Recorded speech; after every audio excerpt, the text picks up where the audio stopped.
Sarame, Lansara Bilale, Ola Sara Vo, aty amin'ny angle boulevard Oua sy rue Amiral Biar.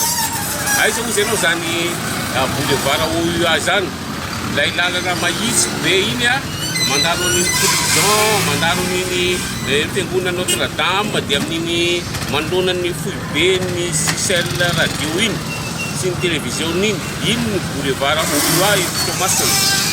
Jerena antsika vetivety ny tantaran'ny boulevard Oua aloha, boulevard 29 izy tany am-boalohany. Avy eo dia niova hoe boulevard Maréchal Foch, ary ny anarany fahatelo ny boulevard Oua. Araka izany telo anarana ny boulevard Oua, boulevard numéro 29, boulevard Maréchal Foch ary boulevard Oua, nanomboka tamin'ny taona 1985 manaka ankehitriny. Ny kion-dalana tsika niresantsika teo na ny angle boulevard Oua sy ny rue Amiral Biar. Ny rue Amiral Biar dia ilay lalana avy any amoron-dranomasina mandalo an'iny bazary be iny dia iny mahitsy ohatrany amin'ny fasany iny no Amiral Biar.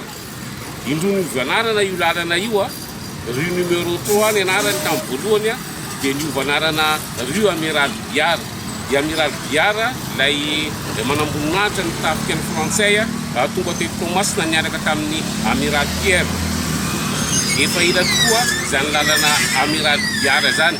Iny ilay lalana misy ny magasin karana maro be iny no Amiral Biar. Eto amin'ity kion-dalan'ny Amiral Biar sy boulevard Oua aty dia misy plasy anankiray izay misy lalana mitsivaka. Ny antony nahatonga ny lalana mitsivaka sy plasy io dia ny fivantoeran'ny vavahadin'ny sekoly Notre Dame.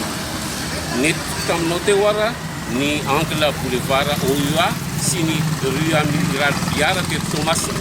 Sombo tsara amin'ny tantara manaraka.